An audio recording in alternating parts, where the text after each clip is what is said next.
Hey guys, it's your boy Marky Boy. Mario Kart World has a total of 30 unique tracks, and today I'll be ranking each of them from worst to best. For some ground rules, these tracks will only be played through Versus mode in their traditional 3 laps, so no intermissions nor any separate variants of Peach Stadium and Crown City. Each track will be ranked according to their visual appeal, the overall layout, and above all, how much I enjoyed playing them. Now before Mario Kart World released, I put out a community post with my early tier list of these tracks. After 120 hours of playing this game, my thoughts have changed tremendously since then. Keep in mind, this list is all my own opinion, so you are definitely going to agree or disagree with some of these placements. But feel free to comment down below where you would rank each of these tracks. Also be sure to click the like button and hit the subscribe button to see more ranking videos on this channel. Without further ado, let the countdown commence. Starting our list in the D tier, we have Desert Hills at number 30. I have never really cared for Desert Hills back on the DS, and unfortunately, this remake does not appeal to me either. I do have to admit, it is cool they included Super Mario Land enemies such as Tokos and Batterdons, along with a few shortcuts here and there. Besides those merits, however, this whole track is so boring. The roads have been stretched to accommodate 24 players, and I can understand why they would do this, but the challenge has now been sucked out of the stage completely. Also, the Batterdons bounce around far too slowly on the hilly environments and have got nothing against the iconic Pokies from the original. Finally, the ending has now been completely destroyed. Instead of driving on a twisty hill, now I am going across a flat generic landscape. Honestly, all those changes seem to have made this remake of Desert Hills even worse as a result. I just wish they remade Wii Dry Ruins or GBA Yoshi Desert instead.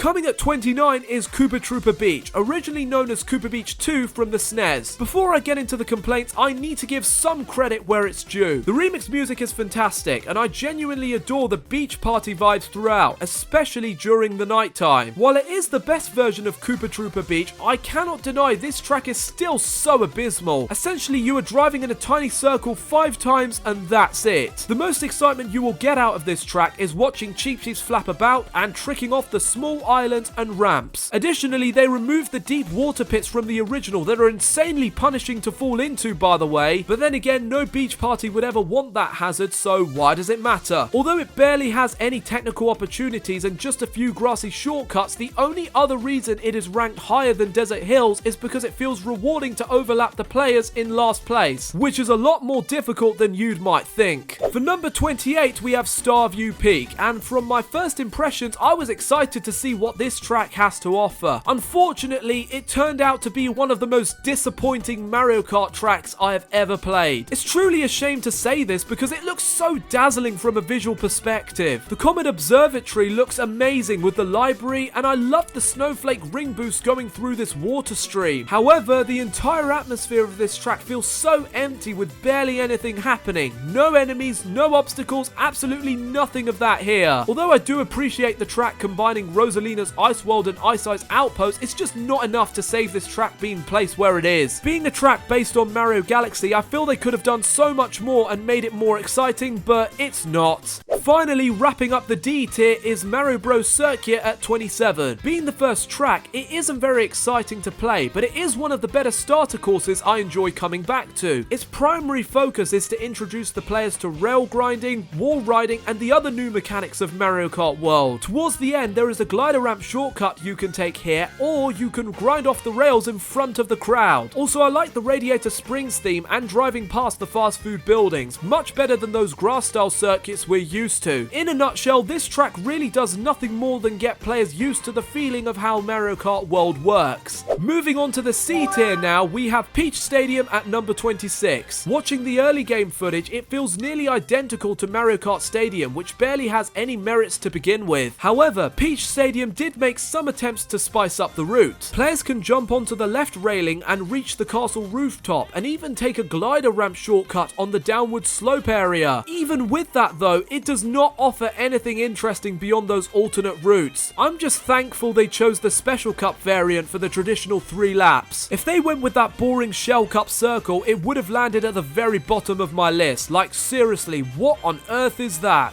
DK Pass at number 25 is a bizarre choice for a remake, but I suppose this one had to come to the home console sooner or later. I wouldn't call this one of the best snow tracks, but it does give the nice wintry vibes. The track layout has been simplified a lot compared compared to the original while keeping some portions intact, such as the snowball rolling towards you midway through and this huge jump near the end. Some skips to perform include going off this pole during the first half and from these trees during the second half. I feel they did make some of the twisty turns a bit too simplified towards the end, and they removed that final snowball. Plus they removed that one hill with the item box that guarantees you mushrooms or stars. At least these snowmen have been replaced with the snowboarding Shy Guys, and for what it's worth, it's still a rather neat snow track. Next is Moo Moo Meadows from the Wii at number 24. Upon seeing this track return, I was genuinely baffled. I mean, Mario Kart 8 literally just remade this track, so did we really need to see it back again? Sure, the cow is now a playable character, but what about N64 Moo Moo Farm? That track has not been touched since 2005 and could have had a fresh glow up. Complaints aside, I have slowly grown to appreciate this remake more over time. Visually it looks amazing. The vibrant grassy fields, the cows running loose, and the Monty Moles near the end are all still here, and this is probably the best version we have received. Bumps in the road have been added for tricking, but the real star of the show are the shortcuts. Using mushrooms, players can cut through a lot of grass and perform this insane skip by the tree to bypass a huge chunk of the track. I consider this to be one of the hardest tricks to master. Even after 100+ hours, I still cannot hit it consistently. At the end of the day, I still have a soft spot for Moo Moo Meadows for its charm, but I do think Moo Moo Farm could have benefited the track lineup considerably more. For 23, we have Faraway Oasis, which takes on this African savanna theme. In a way, this track does remind me a lot of The Lion King. Starting this track, you are going across a wooden bridge and eventually reach a split path where you can drive on the top or bottom elevation. Plus, there are a couple of points where you can rail grind, including the middle of the bridge, inside the cave, and on top of the wooden logs. While this all looks great, I feel there is quite a lot of missed potential in this track. For example, it would have been nice to have some of the animals walking across the track rather than being stuck sidelined watching the racers. The intermissions have animals galloping down the road, so I think they could have made it work here. Despite the simple track design, I do think the technicality on this track is quite good, and driving over the waterfall is always nice. Overall, the zoology environment looks amazing, but I think they could have done a bit more with this. Still a great track though. Wrapping up the C tier is Wario Shipyard, aka Wario's Galleon in the UK. Looking at the game's first look footage, I thought it looked sick and was so excited to try it out. After experiencing this track, I thought it was decent, I guess. The gloomy atmosphere looks incredible, complete with this cackling Wario pirate head by the tunnel. One big change is the track mostly takes place above the water. Unfortunately, half the map has been cut because of this, and most of the Wario decorations have been removed. It's not the end of the world, but the underwater driving was what really made it so great before. Not all is lost though. Segments like the barrel cannon and the anchor have been elevated above the water. Plus there are new rail grinds from the boat's boom and pipes. However, controlling yourself here is a hit or miss. I don't mind the water driving in this game, but the incoming waves makes tricking and jumping so awkward. Visually it's still fantastic, especially through the night, but I think it sacrifices too much of the original's charm. Now we're into the B tier, starting with Salty Salty Speedway at number 21. Salty Salty Speedway is another water-based track set in a town resembling Venice and Amsterdam. Throughout the race, you are traveling through the canal before eventually reaching the streets via a staircase. Shortly after, you're heading into the water again and cruising back down the canal towards the end. Unlike Wario Shipyard, the water controls here are more manageable on this track. It also has more alternate routes going for it. One example is riding on the walls and onto this rail, skipping the staircase entirely and grinding from the shelter. Even better is this wall riding shortcut, which can lead to a glider ramp going over the final body of water. It's a good job that's there because the final stretch is rather uneventful if I'm honest. While I wouldn't call this one of the best tracks, the pleasant feel and technicality is what barely brought it to the B tier for me. Next is Peach Beach at number 20, which receives a fantastic upgrade compared to the versions we have seen before. It remains as a traditional GameCube track throughout the first lap, but the second lap is where it drastically changes. Instead of taking you back round the beach, you're exploring this brand new castle resort. You'll be driving on the rooftops and the walls of buildings, which is always a fun time. Finally, you are traveling between the giant apartment walls with so much opportunities to perform crazy stunts going back and forth. Seriously, I am impressed with how they managed to expand Peach Beach into such a wonderful experience here. Sadly, the one critique on Peach Beach Peach is the final stretch. You are cruising across the water towards the finish line, but barely anything is happening here. Apart from a couple of ramps floating on the water, there isn't really that much going for it. Besides that, it's still a unique way to bring Peach Beach back.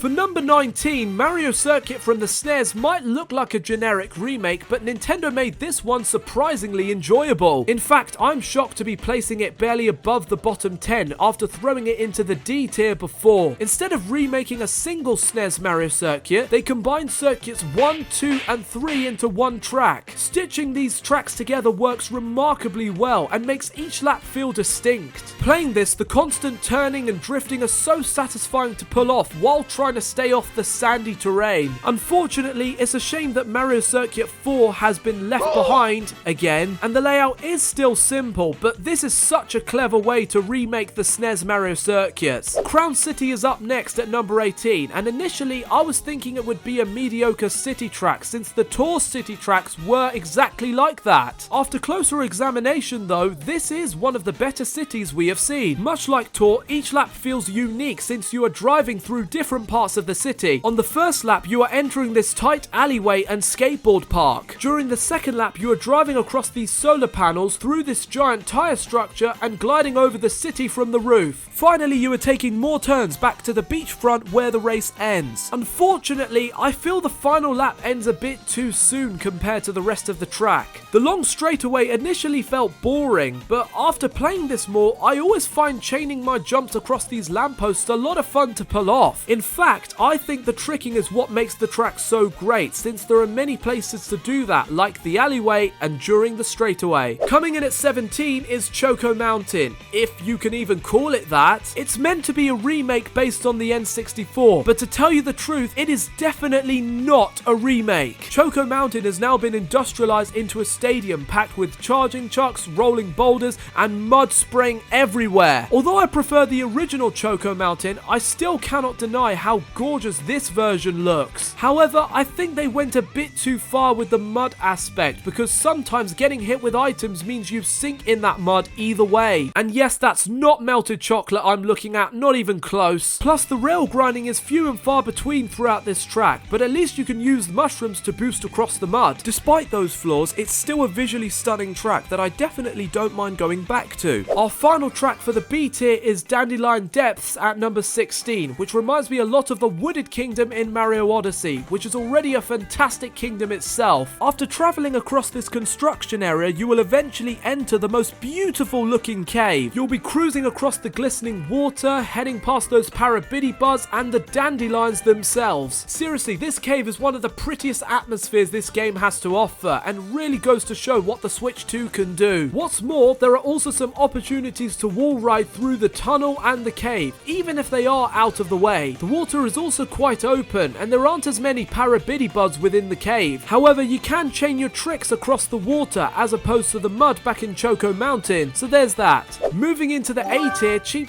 Falls is next at number 15, and this is one of the most rage-inducing stages in this game. Cheep Falls has got a wonderful Japanese theme with architecture and decorations, topped with the autumn season. Playing it starts with you passing by a couple of pagodas, but then it turns into chaos. Soon you are cruising at blazing speeds down the river rapids and need to try and control yourself to stay on course. Not to mention the fantastic fast-paced music, which I consider to be one of the best soundtracks in this game. It's just phenomenal. However, the track is not exactly perfect because I find the turning in the water to be a little off. As one example, I always seem to turn too tightly on the final stretch and end up in the off-road as a result. Either way, Cheep Falls is still brilliant once you've got the hang of the water mechanics. It's still a tough track to get down though, don't get me wrong, but at least it's such a thrilling ride all the way through. Moving to number 14, Boost Cinema was initially my favourite track in the game, but has slowly moved further down the more I played it. However, I will admit that there has been no other Ghost track like Boost Cinema. For this track, you are driving through a movie theater and find yourself jumping into the vintage film screen. Inside, you are driving across the film reel and flying back out of the screen towards the exit. In terms of creativity, the track totally aces it, but playing it really starts to feel boring. The experience gradually dries up the more you race on it, since there aren't many spots to perform rail grinding, and loads of the track have you being picked up by Lakitu if you try to shortcut in most places. There is that behemoth scaring you when coming off this one grind rail here, so that's a nice surprise, I guess. Despite the experience drying, I do appreciate the sheer creativity behind this one. Sky High Sundae is the only tour track to be remade in Mario Kart World, and I never expected to place it this high at number 13. I'll just get this out of the way and say, back on 8 Deluxe, it was a total mess. The driving was awkward, slow, and it clearly wasn't built for the game's physics. But for World, this is genuinely an immense improvement over Tour and 8 Deluxe. Driving feels smoother, with the desserts surrounding you bursting with vibrance. Grind rails have been scattered everywhere, from the frosting to the graham crackers. On top of that, the wall riding is incredibly satisfying. You can wall jump back and forth between the ice lolly walls through the split path and hug the inner ice cream walls on the final turn. Sure, it's still an oval, but the sheer number of options this track offers really makes it a small matter. Nintendo has now turned this track into such a sweet treat, and it fully deserves to be placed at number 13. For number 12, we have Whistlestop Summit, which takes place on this giant mountain with a train track running through it. While it might look like a starter course, playing it is such a blast. Rail grinding can happen nearly anywhere throughout this track, including the train rails themselves. You'll be constantly bouncing across the rails and walls, boosting your way across this track. Towards the end, the path will split, and you can go jumping across to the yellow railings and ride the signpost walls as well. Not to mention this shroomless shortcut across the grass and jumping from the coal mines. Later on, you will also need to mind the oncoming steam train running down the line and plan your grinds accordingly. The music is such a joy to listen to, giving this fast-paced tone for picking up speed on the rails. I do wish the train was a bit more of a threat here though, but that is really the only complaint. Whistlestop Summit is just nothing short of excellent.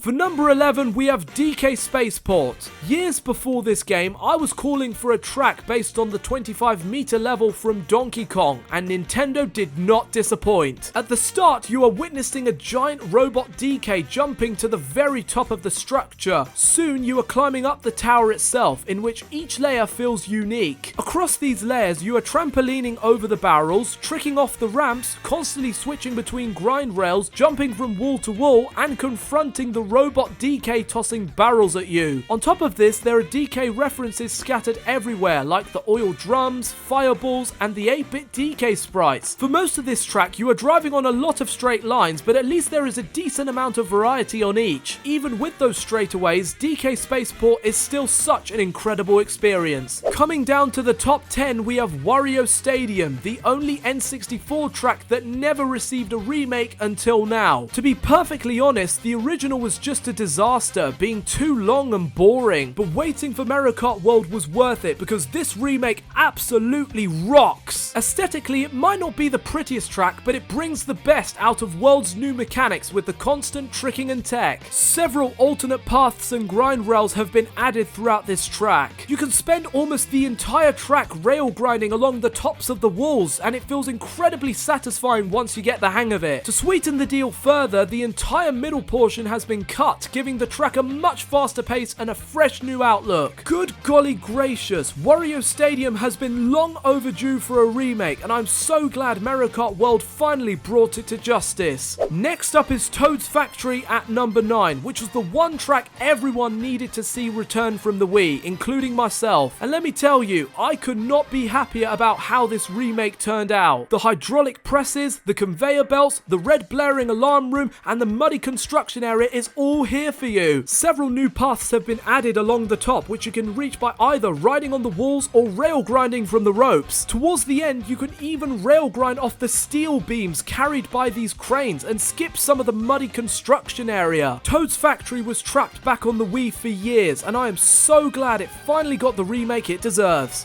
Finishing off my A tier is Acorn Heights at number 8. Any track based on the woodland setting is up my street, and Acorn Heights is no exception. Resembling Wild Woods from 8 Deluxe, this track has you driving through a village taking place in a giant tree. After flying from this little tree house, you'll find yourself bouncing atop mushrooms, leaves, and even rail grinding off the vines. Towards the end, there are even acorn barrels rolling towards you among the many splitting paths. The technicality has a lot going for it, such as wall riding over the leaves and even bouncing from vine to vine. It looks so gorgeous, especially during the night where everything glows, and the music does carry the woodland vibes even further. Honestly, nature courses have never looked this wondrous for me. Finally, we have reached the prestigious S tier, and we're starting off with Airship Fortress at number 7. For years, I have always wanted a home console remake of this track, and Nintendo totally blew this out of the water. Several iconic parts remain intact,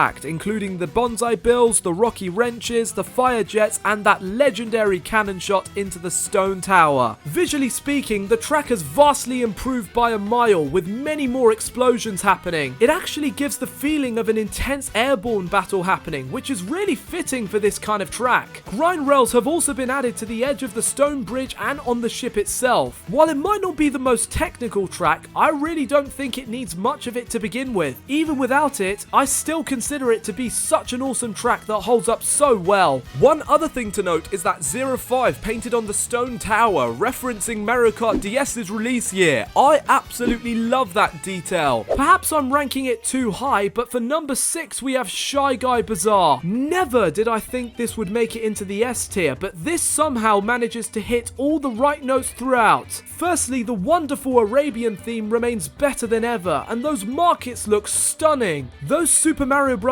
2 subcon references and the Shy Guys flying on carpets are all still here as well. Adding to that comes these Shy Guys on howders at the starting line, and Daisy's Palace from Sarasaland, which works perfectly as a Super Mario Land reference. However, the rail grinding is what really drove this into the S tier. I'm not even exaggerating when I say there are an absurd number of places to bounce and rail grind from. Players can go across the ropes, wall ride on the buildings, and access new areas they couldn't go to before. Like Wario Stadium, you can go through almost the whole track by just rail grinding, which becomes so rewarding. I do wish you could go inside the palace during the 3 laps and not just the intermissions though. But overall, I can safely say that this is one of the best desert themed tracks of all time. Entering the top 5, Dino Jungle from the GameCube got such a crazy upgrade, and I love what they did here. Nintendo transformed this track into Jurassic Park, with the cave becoming this giant laboratory. They also implemented way more dinosaurs into this track than ever before. On the first lap, they are barely a threat at all, and you can use this Triceratops as a ramp. But on the second lap, this Brachiosaurus stomps around and a giant orange T-Rex comes crashing into the lab. Then by the third lap, the T-Rex starts to run riot all over the track, trampling anybody in its path. I find it so funny how these dinosaurs escape and become more deadly as the race progresses. The thin bridge has been turned into a dinosaur to rail grind on. The music adds these electric guitars and drums. There is a new side area that can be accessed from the laboratory's entrance, and there are dinosaur eggs in the lab itself. Like seriously, this has got to be one of the best glow-ups I've ever seen for any Mario Kart track, period. I just love how perfectly the Jurassic Park theme fits across this entire track, man. Coming in at number 4 is World's rendition of Rainbow Road. Oh my goodness me, Nintendo totally blew my expectations away when I played this for the first time. Visually speaking, this is the most glamorous and majestic Rainbow Road we have ever received. Much like 3DS Rainbow Road, you are given a whole journey that goes beyond the road itself. Starting this wonderful course on the first lap, you are driving across the rainbow-colored stained glass among these clouds in the night sky. For the second lap, the music tones down as you are driving on these floating islands and cruising through a calm river among giant crystals. After exiting the river, a train suddenly flies alongside you as you are driving on the shimmering shades of green and blue. Suddenly, the third lap changes drastically as you are launched into a space station in the middle of the stars. The music switches to an electronic tone as you are driving in a corkscrew passing these rainbow thwomps. On the final lap, the music becomes more triumphant as you descend back down down to earth through a rainbow vortex of star rings. Back onto the road, it changes to this yellow and purple tone with giant dash panels across splitting paths with your friends flying on the train, cheering you on as you make your way to the gate. Good golly gracious, I cannot get over how mesmerizing this rainbow road is. Across the track, you are also going slightly faster with these blue boosts, which makes the ride much more thrilling. Oh, did I mention there are a lot of references to the past rainbow roads too? That's what you call a true celebration, since that's a testimony to how special these tracks have become. Amongst these praises, you might be wondering why it's only number 4 on my list. Well, I find the entire track far too easy to drive on. Rainbow roads have been known as a challenging finale, but it's hard to fall off on this track since it's stretched out so wide. Plus, this track doesn't have many places to utilize the new mechanics of Mario Kart World, like rail grinding or wall riding. Looking past those complaints though, this is still a glorious celebratory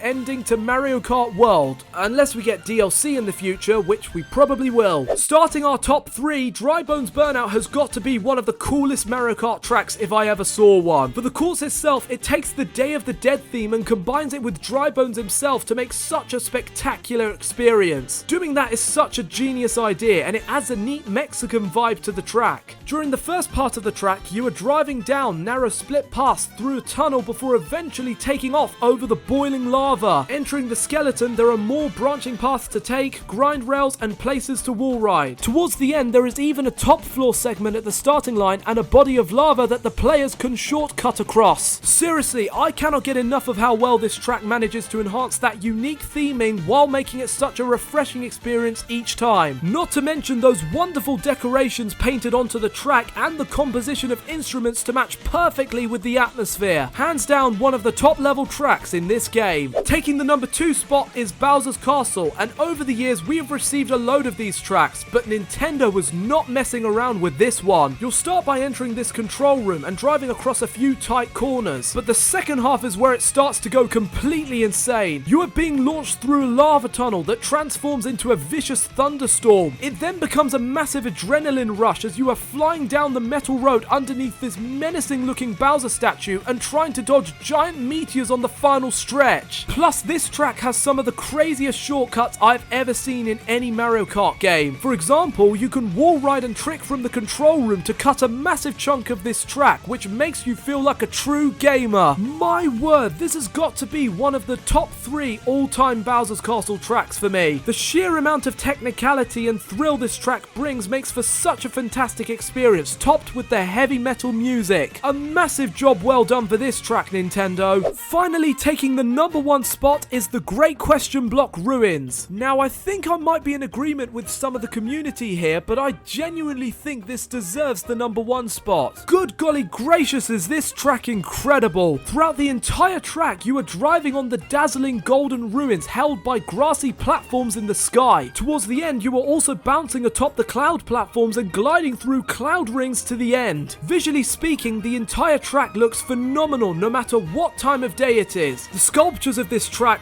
really shine, especially during the sunset period, and every time I drive past them at the right angle, the glossy render brings out amazement to me. Of course, you can't forget about the technicality this track brings, and I use the term very strongly because there's so much of it. One example that went viral is by going off this ledge into the golden rings and tricking from the structures, skipping the clouds entirely. Outside of this, you can also take the wall and access this cloud ring to go flying over the ruins, and there are countless off-road shortcuts and platforms to go across. Additionally, the soundtrack is simply wonderful. It gives a sense of royalty throughout most of it before switching to a calm flute for the final few bars. Out of all the tracks in this game, this is the one I have played the most. Even when playing in free roam, I love climbing up the question block interior just to grab this 100 coin stack on top. The Great Question Block Ruins is just a wondrous sky track packed with crazy tech, shortcuts, decorations, and so much more to make this my favourite Mario Kart World track. So there you have it, guys. That was every Mario Kart World track ranked. Here was the tier list I showed you at the beginning of the video, and here's how it looks like now. I'm almost certainly going to have to redo this list at some point when any future DLC comes out, but for now, I am just so grateful we have received such a sensational lineup of tracks. Once again, let me know in the comments where you agree or disagree with my rankings. I've been Marky Boy, and this has been every Mario Kart World track ranked. Thanks for watching, and we'll see you in the next video. Goodbye.